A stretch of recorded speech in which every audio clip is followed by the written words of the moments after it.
Everybody, welcome to Pro Mindset Podcast. This is your host, Craig Dillman. And I've got a lady today that's our guest who is an athlete. She's an attorney. She's a speaker. She's a money girl. And she's a former Olympian. Her name is LaVonne Idlette. And LaVonne, I want to welcome you to Pro Mindset today.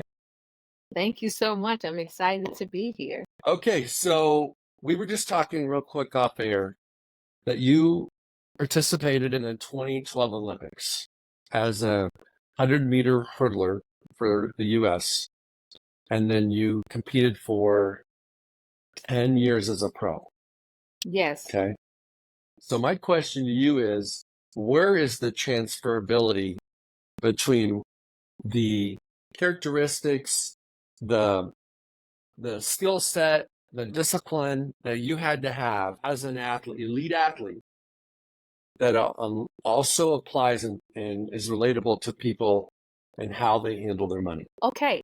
So the real transferable skill is that every day you do something that you may or may not feel like doing. And it's all because you have the vision for what has to happen in the future. So you may be putting a little bit in the bank every day. That's what we call our workouts, bank deposits in the bank, so that in the future you'll have everything you need when that day comes that you're making that big investment, that big purchase, whatever the case may be, for whatever the vision was when you started out. I like that. I like that. There's also a lot of work, especially as a track person. Yes, there's world championships and there's all these meets, but really everybody only watches the Olympics every 4 years, and they don't realize how much work you put in. Just like with your money, somebody cashes in on a nice investment, but they don't realize the financial sacrifices they may have made for decades to get to that point. For sure. I talk about that all the time as it pertains to like the transferability from sports to people who end up selling companies. They work really hard for a very long time, generally not seeing all the fruit, and then you sell the company, which may or may not have been your identity, just like an athlete. So I'm going to pause just here for a second, and I'm going to have Jose take this out. There's some clicking or something going on in your background. okay. You can tell that we're, I'm not sure if it's your desk or something, but Maybe. I'll stop touching. maybe. Okay. That's okay. It's called hitting the hurdles. You're hitting the hurdles. Yes. Okay. LaVonne, let's go back to what is your story? When you meet people for the first time, like I'm meeting you today for the first time, Mhm. and somebody says, girl, what's your story?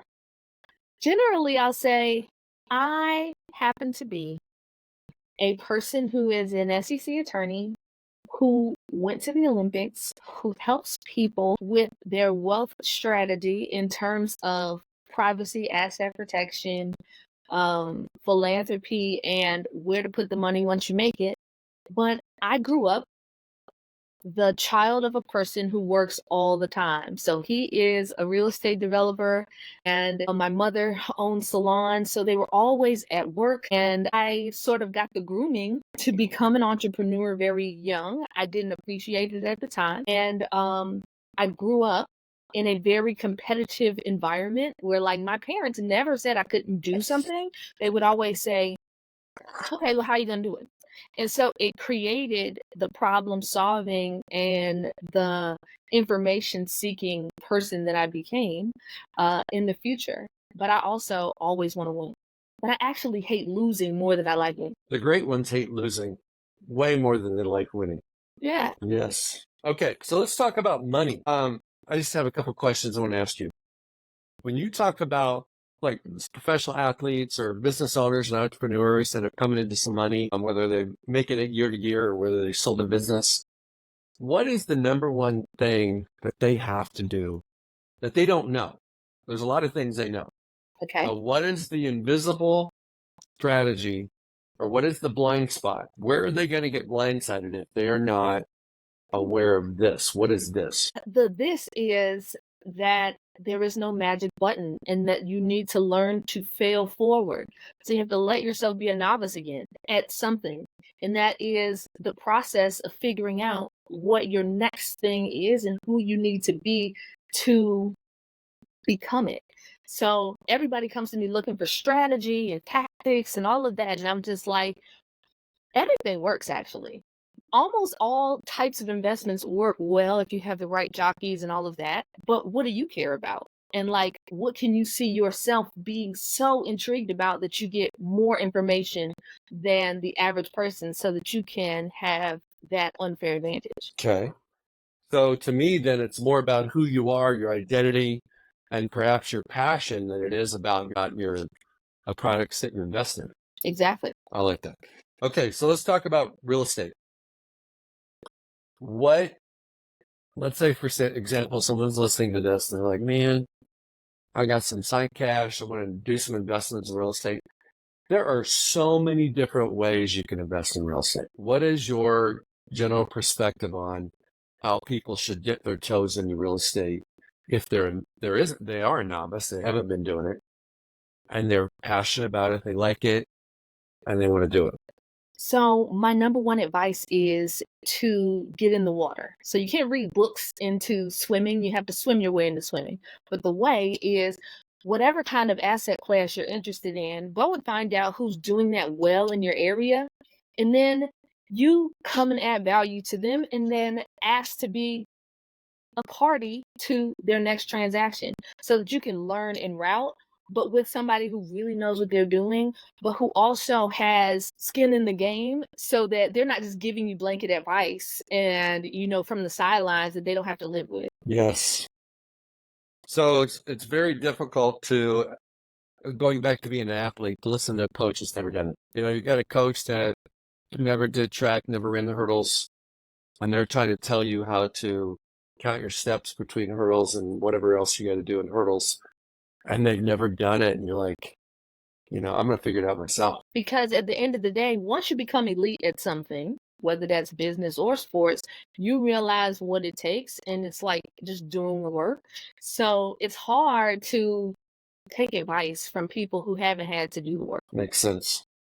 I'm assuming that through your years as a young girl and growing up in a household with competitive, hardworking parents, and then going to an elite level as an athlete, participating in the Olympics, the mindset principles, the habits, the discipline, your ability to not have fear of failure, things like that also show up when you went through the legal world, and now that you're doing what you're doing in the money world. What are like your top 3 principles that are transferable in all those different scopes of life? Okay.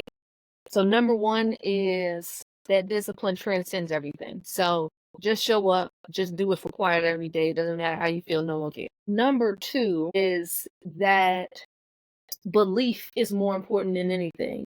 The person who believes they suck is right. The person who believes they're great is right. So you get way more from believing you are great than worrying about how much you suck. And then number 3 would be iron sharpens iron. So surround yourself with the best of the best of whatever it is you're trying to do, because it will help you get better faster. I like that. Let's talk. I'm going to start with belief, though, because to me, belief is about who you are, not what you do. Mm-hmm. Confidence is about what you do. Mm-hmm. And so a lot of coaches, a lot of people talk about belief and confidence like they're interchangeable. And arguably they can be. But belief is about who you are as a woman, who you are as a man, who you are as a person. Confidence is about what you do. Maybe you do the hurdles. Maybe you're an SEC attorney. Maybe you're a teacher. It doesn't matter what you do. It's the confidence of what you do. And if you're not confident, more reps, more practice, more gym time, more track field time, whatever it might be, Yeah. your confidence is going to go up. But I feel like your belief, because working with NFL guys, some guys just believe. Some guys are 99.9ers. They believe 99.9% of the time. They believe when everything's going good, they're good.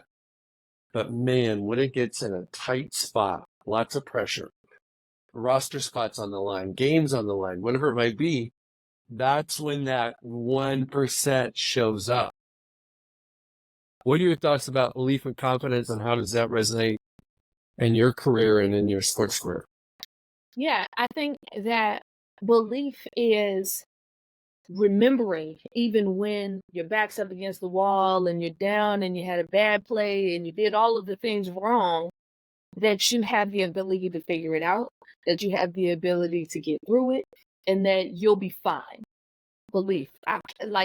And you have to drill that belief into yourself over time and sometimes trick yourself into believing even when you are scared to continue to act. I believe that confidence is definitely a muscle that is grown by proving to yourself that what you believe is true. And so every time you show up and it actually works, you're like, boom, more confidence. And that helps further the belief. But you're right, they are two separate thoughts. Well, I think that I like the way you described that. Let's just take basketball. Believing that you're a good basketball player is important, but when you see the basketball go in the basket, your confidence is going to go up. Mm-hmm. But if you don't believe, if you don't feel worthy, if you don't feel like you belong, your belief is going to struggle. And if you don't believe in yourself, when you go against a person that's, let's say it's LeBron, you show up at the gym and there's LeBron, and you're playing one-on-one and that's your opponent, your confidence is going to struggle, but your belief should not. Yeah. Because if he doesn't guard you and you're shooting an 18-foot shot, it's the same 18-foot shot, whether there's nobody guarding you or whether LeBron's standing there. Yeah.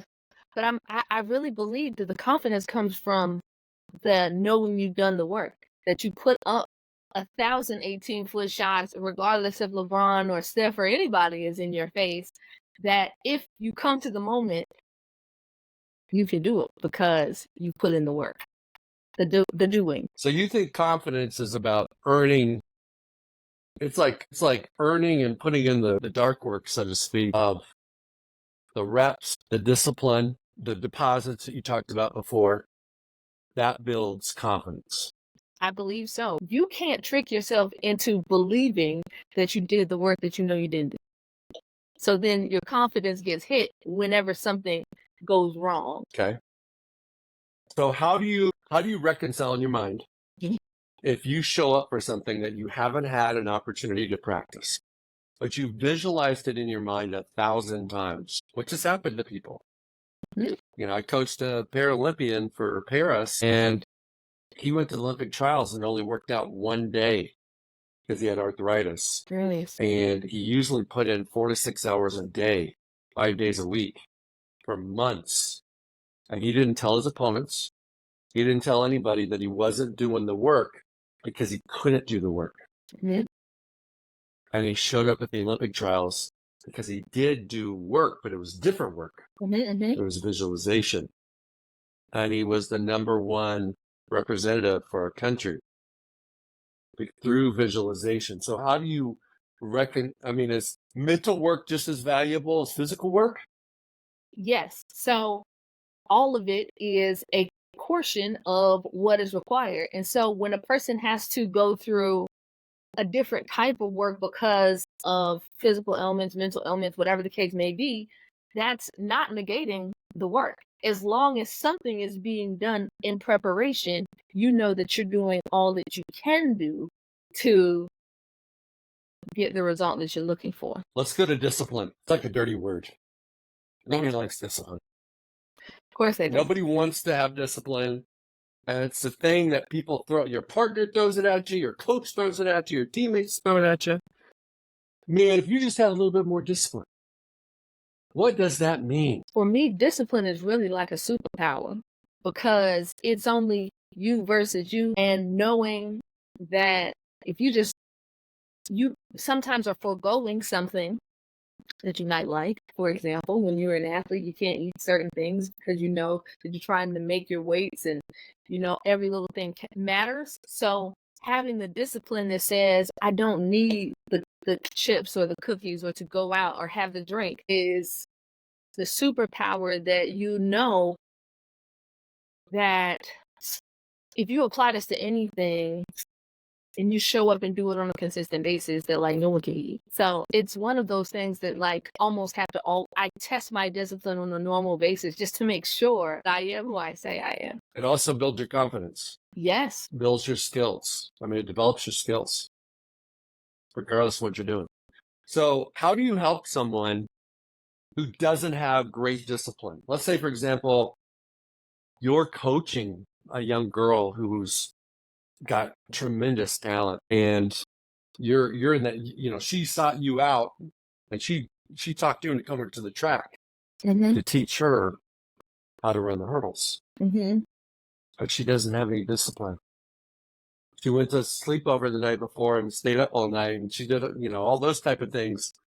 How do you instill discipline in someone else? I think that is a muscle that you have to grow. So you start with small activities that you just can do consistently. And I call them like habitual swaps. So if you are like, I used to work with little kids all the time, and they were used to having juice and soda. So I would say our first habitual swap is we're going to have water or coconut water. Whenever you think you need something sweet, we're going to have coconut water. Otherwise, we're going to have water.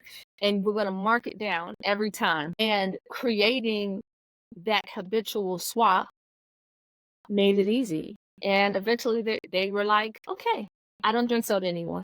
But you can do that with anything. What are you currently doing in your own life today that is a habitual swap that's taking something out of your routine or life that you need to get out? And what are you replacing it with? Yeah, so my habitual swap is that I would get up in the morning in my one free hour when everybody was asleep still, and I would just like scroll the internet or something. And I swapped it with I read a book in that time slot now because I'm looking for more information. So if I have 1 hour of free time, I would rather use it more productively. And so that's my current swap. I'm about 7 weeks into waking up every morning for 1 hour reading a book and not looking at social media as my first foray into the day. No, that's real. That's real. I like that. Okay, let's talk about iron sharpens iron. I think everybody understands that, but what is maybe something that people don't think about when they think about iron sharpens iron and being surrounded by people and working with people that are good at what you want to be good at? Yeah, I think that most people understand it from a cliche perspective, but when they get into the fire and realize that working with another person who is great also means that you're creating and helping someone who is a competitor of yours, it becomes a little bit of a mental battle. But that's a part of building your own confidence and your own belief that no matter how much you help someone else or however much someone helps you, you have the ability to become better just at the same pace or faster than someone else. And that it's better to help others because it's going to help you even more. This is along the same lines. When you are able to help other people, that's when you've really got a commanding knowledge of whatever you're teaching.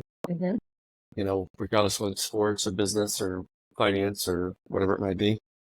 Okay, let's go into a phrase that you said early, which was jump in the water. What is that? I think I know, but tell me what jump in the water means. It means that you have to do it. You have to be in activity. You have to be an action taker. And there isn't enough coaches, mentors, books, seminars, webinars for you to go to make you feel confident and ready to do it. So just do it. And then you'll learn more en route of the swim than reading a book about the swim idiot. That is so true. That's probably why Nike made millions of dollars and sold lots of shoes for just do it. Exactly. Right?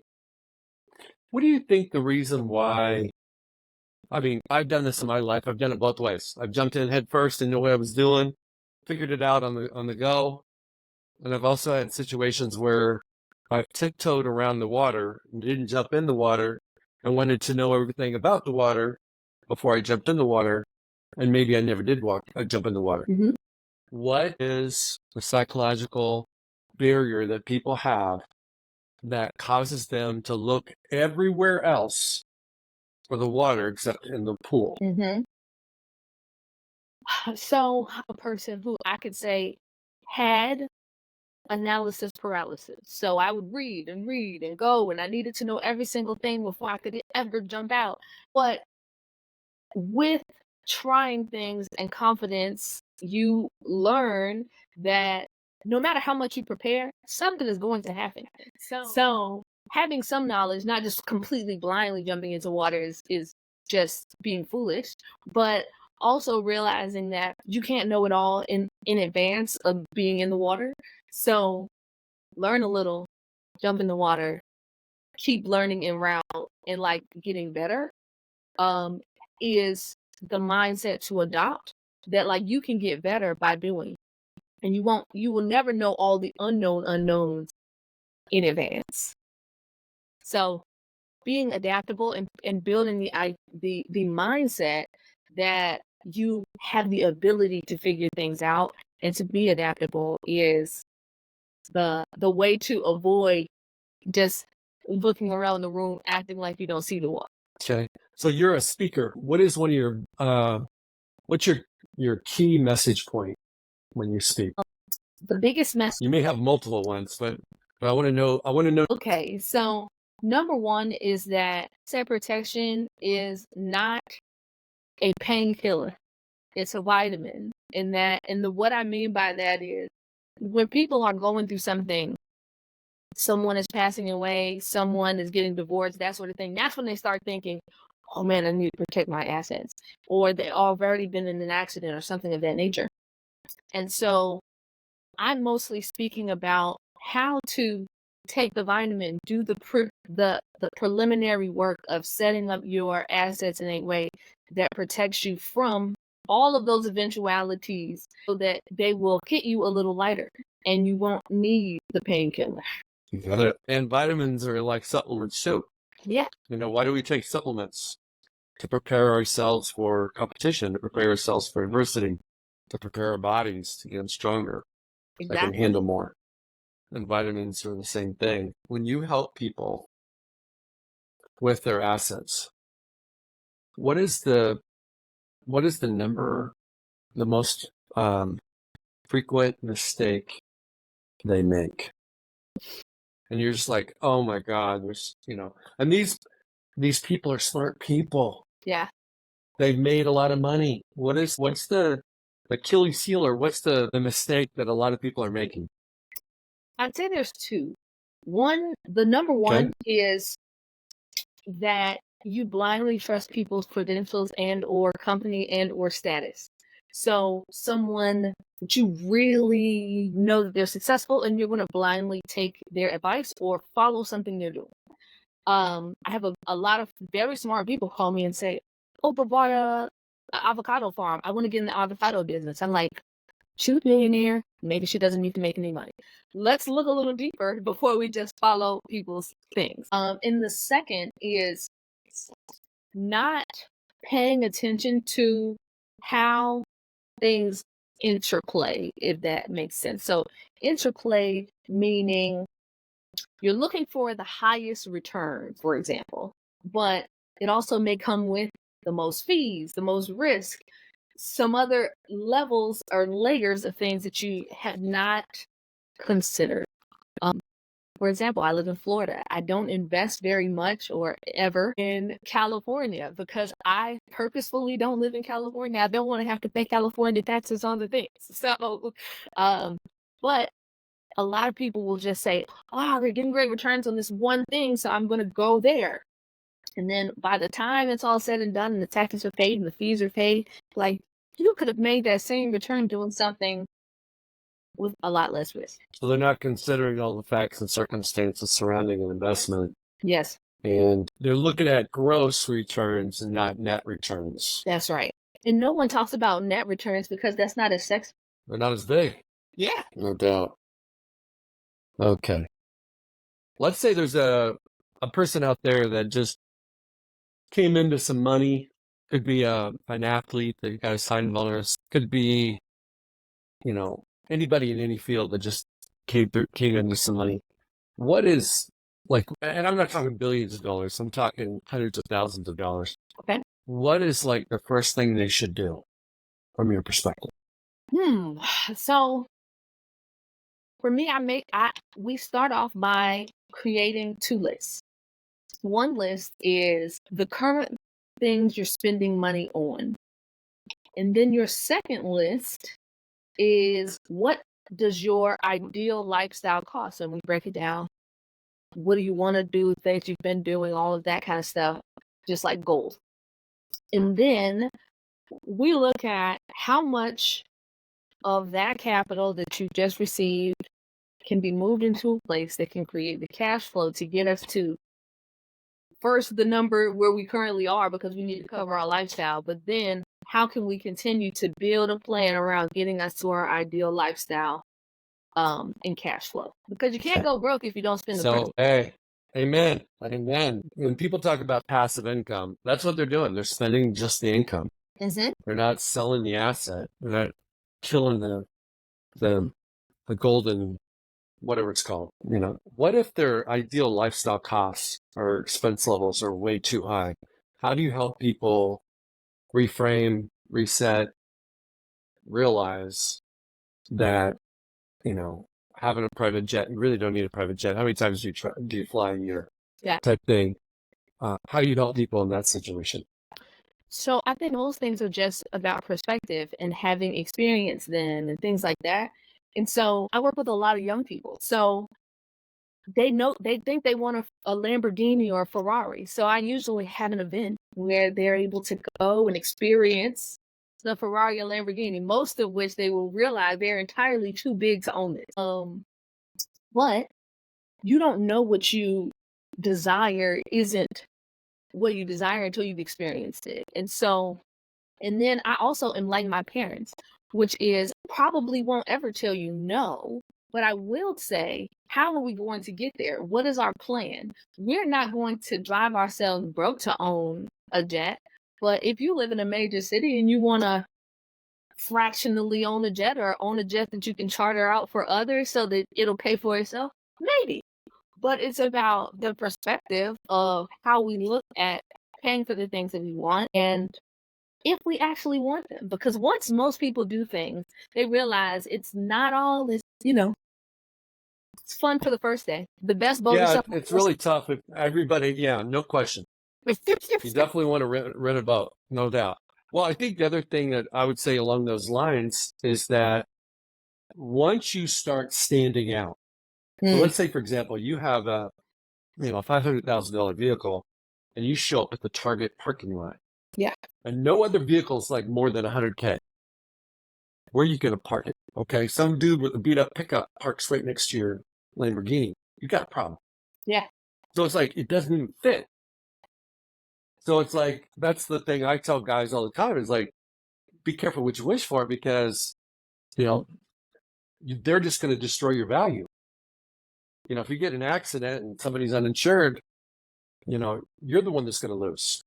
Looks like I'm going to have somebody joining here. Okay, LaVonne, do you love money? Do you love competition? Do you love making an impact? What is saying that is your passion? What makes you get up in the morning? And, some people love money. Some people love what money can do for them. Mm-hmm. Some love helping people understand money. Mm-hmm. What is kind of your lane in that area? I love the fact that money is a tool. I love the fact that I have a sticky sort of product that most people want to talk about. So if you can tell people that you can help make more money, you become very popular very easy. But what I'm really passionate about is showing people how to live the life that they want to live and that they don't necessarily have to do it on other people's terms. So if you are, let's say, an athlete, for example, and you can have enough investments to cover your lifestyle, now the light bulb goes off. Wait a minute. I don't have to keep playing. I can play if I want to, but it's not the only way I can earn money, which is how most people feel when they are athletes or entertainers and all of those things. It's just like, this is the only way I know how to make money. I gotta go, go, go, go, go. I gotta show up. I have to do all of these things. And so being able to be that person is like, okay, this is our pathway to not needing this job anymore. This is our pathway to doing exactly what you want to do with your time. This is our pathway to the freedom to say you are passionate about something, you can do that, as opposed to whatever you feel like you have to do.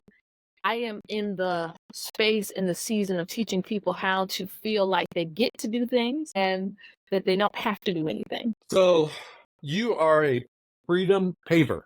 You pave the ways for people's freedom. I like it.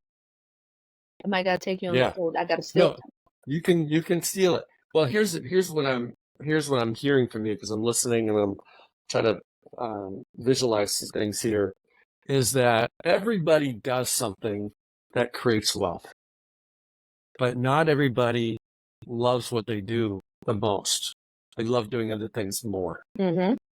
And if you can show them how to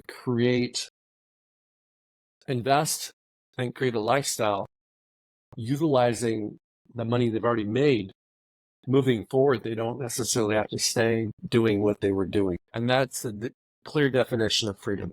Mm-hmm. You get to do what you want, not what you have to do. Exactly. That's why a lot of doctors give up practicing medicine to do something else once they get to a point where they've got enough invested, they don't have to practice medicine. Mm-hmm. And then there's other doctors that will practice medicine until they kick them out because they love it and they'll do it forever. Mm-hmm. That's it. Okay. Life is just about choice. And so I want everybody to feel like they have choice. You talk about privacy. How does that come in, and why is that important? So privacy is your first line of defense for asset protection. If people don't know that you own things, you can't be targeted for the assets. And so obviously some people who are public figures, there's an assumption that you have things. But for the most part, we want to be shielding people from, number one, people having public access to where you live and how much money you make and what kind of assets you own, through reduction of your name in public records. But also the other thing is that most people who are frivolous lawsuit people go to the types of lawyers that will just look things up in public records and say, this person is worth suing, this person is not worth suing. You want to be on the not worth suing list because your things are not connected to your name. A lot of people do that. So most of it comes down to like how things are titled. So we like, number one, for asset protection in general, we like to have things in entities separated from you personally, and then having things titled in trust, whether they're revocable or irrevocable. They have different purposes, but a revocable trust is for privacy. It's literally so that the title on the property is not in your personal name, so that when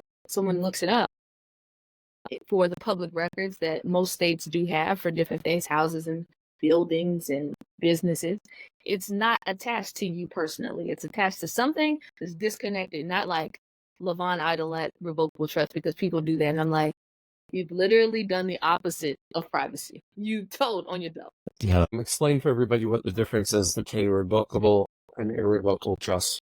So a revocable trust is something that you can change at any time during your life. Generally, you are the grantor, which is the person who creates the trust, and you are the trustee, which means that you are in control of it. It's a privacy mechanism that things are actually still in your name, still in your estate and all of that. But the layer that's for the public to see is the trust, and it becomes irrevocable at your death so that you can avoid probate.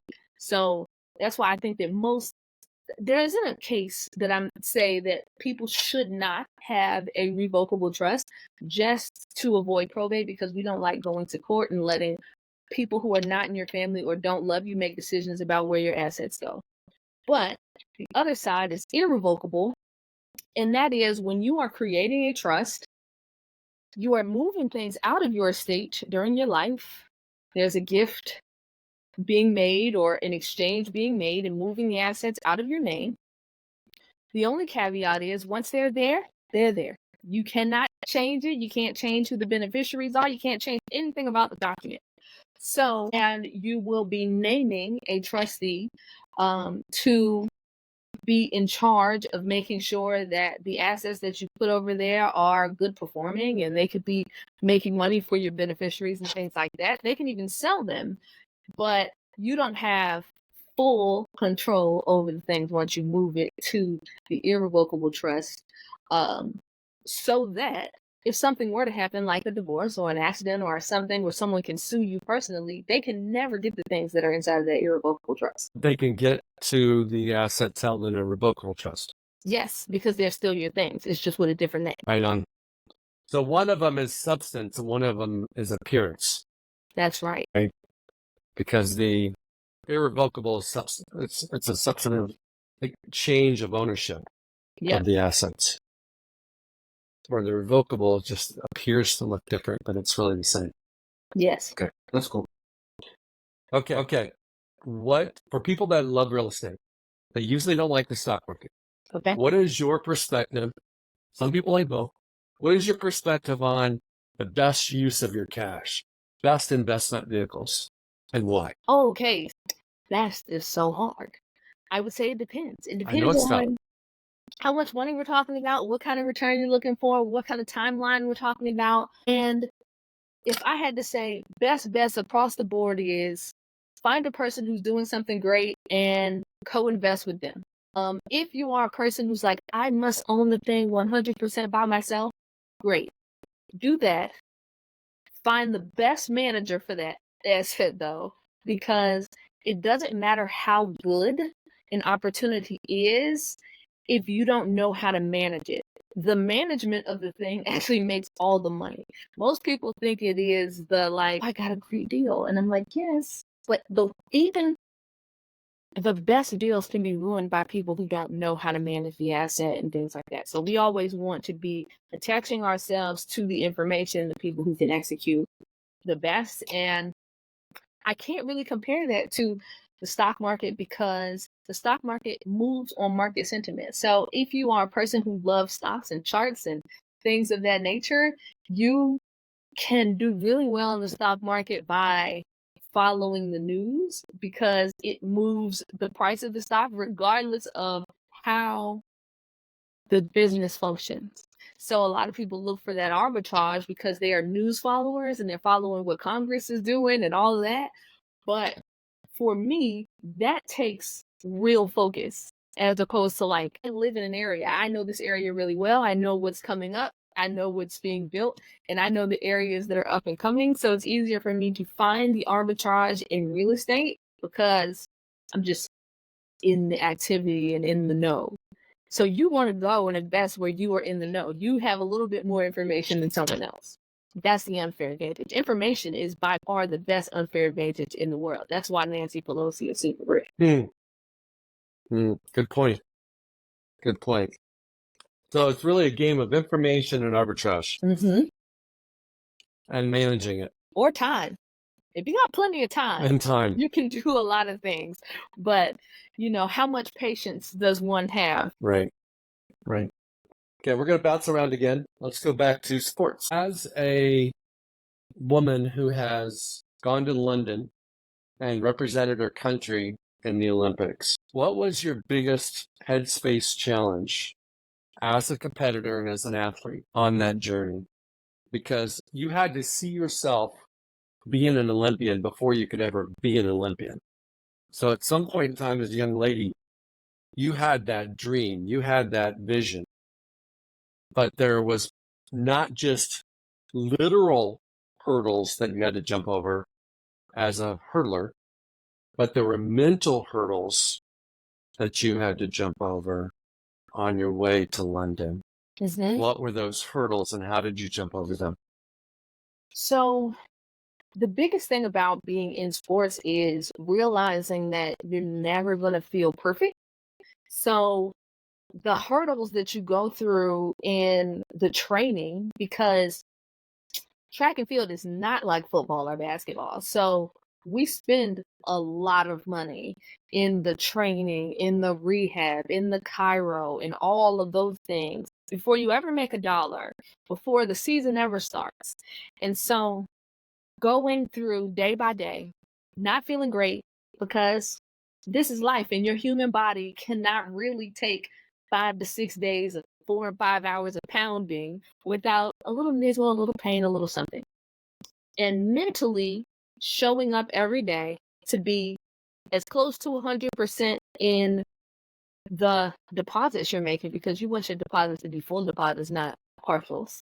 So I would say that the hardest thing is pushing through every little setback that happens, because you'll be in the best shape of your life and flip a hurdle over in the race. You'll be in the best shape of your life and get a little hamstring strain.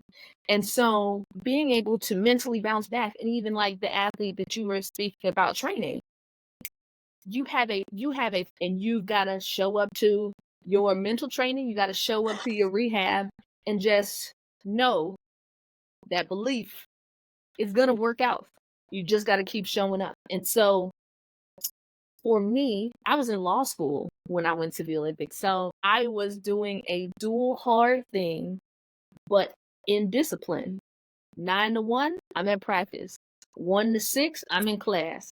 Then I go get a massage, eat some dinner, rinse and repeat every day. And so just reminding myself that this is what's required, no matter how I felt, was the hurdle. Because every day there's like you have the good angel that's your discipline, and then you have the other angel that's like, F this.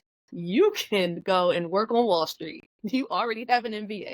You know what I'm saying? And so it's one of those like, tell the devil to get off your shoulder so that you can show up full enthusiasm, which is why like I believe that it's very easy to brainwash yourself into belief and like just pushing through.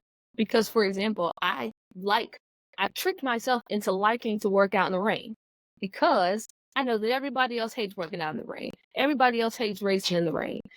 And I got Oakleys that were very bright to make it look like sun outside, and I've run through the rain workout.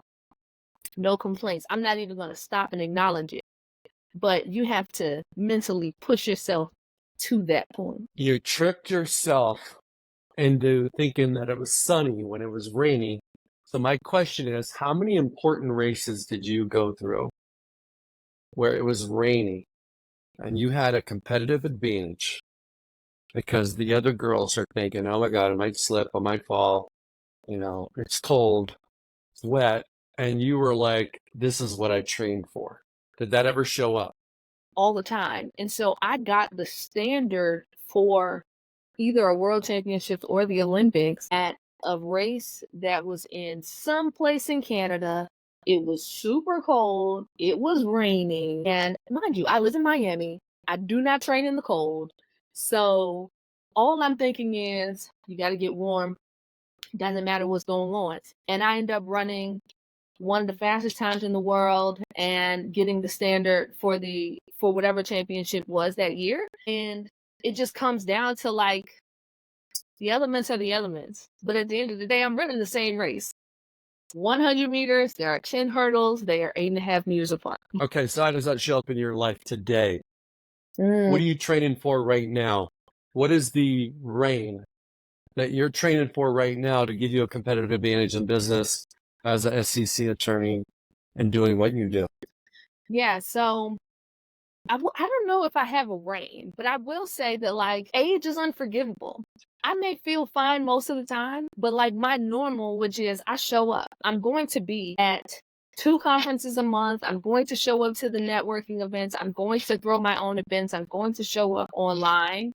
And I have a toddler and other older kids and a husband and things going on in the business, but I'm going to show up. So the reign is, how do I feel?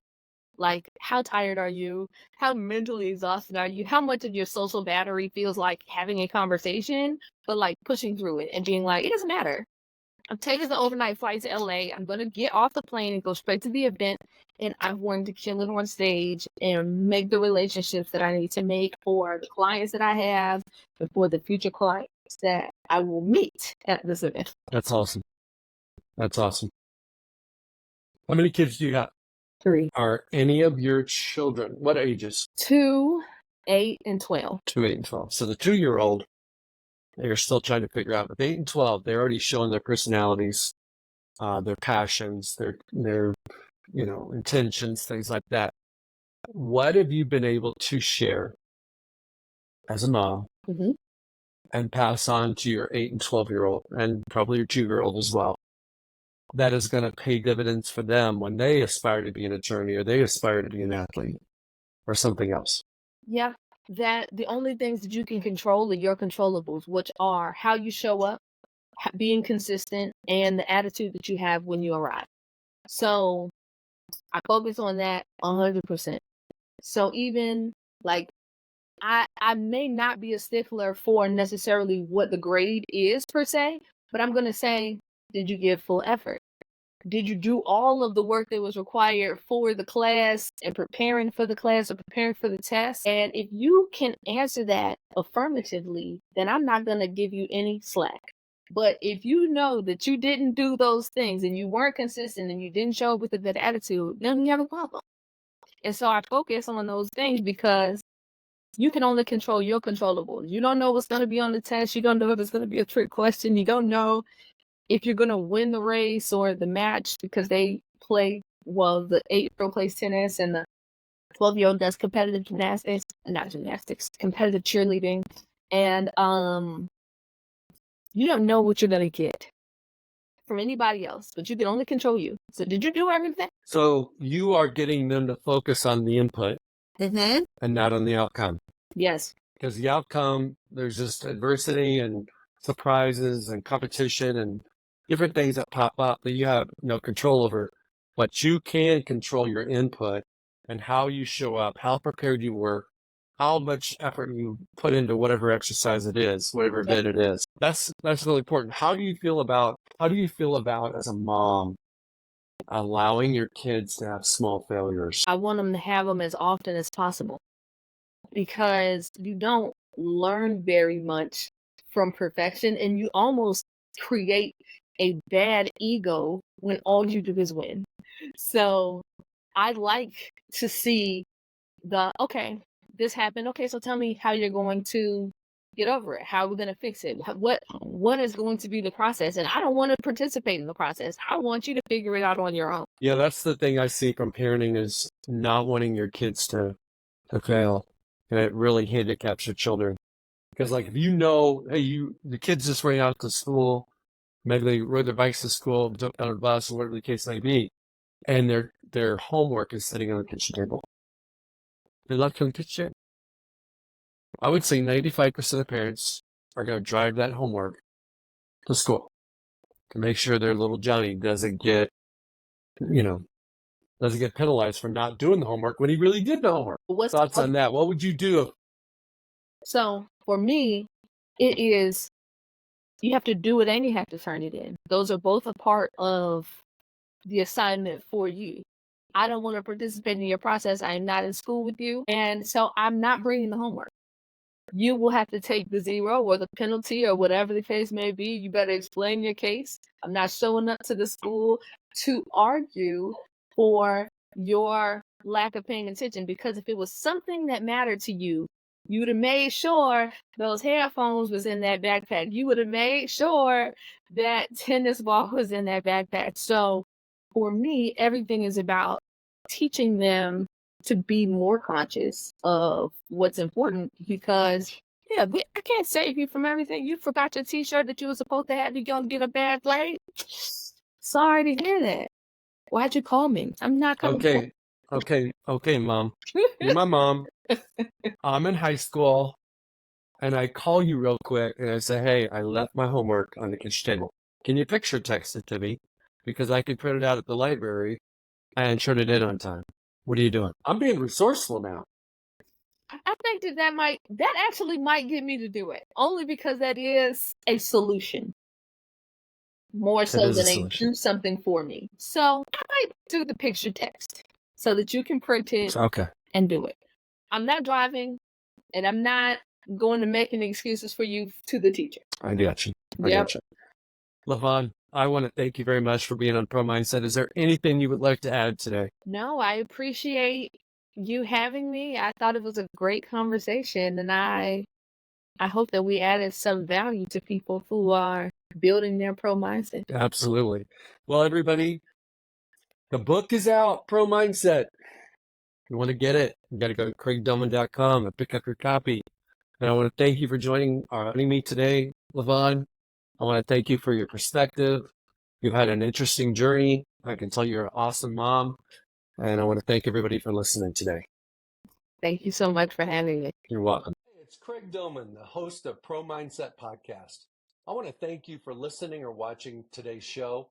And you can catch us every week on the normal social media platforms like YouTube, Facebook, Instagram, and all the listening podcast platforms. I hope you enjoyed today's show. And more importantly, I hope you gained a pro mindset insight. Please be sure to rate and review Pro Mindset Podcast. And I look forward to catching up with you on our next show.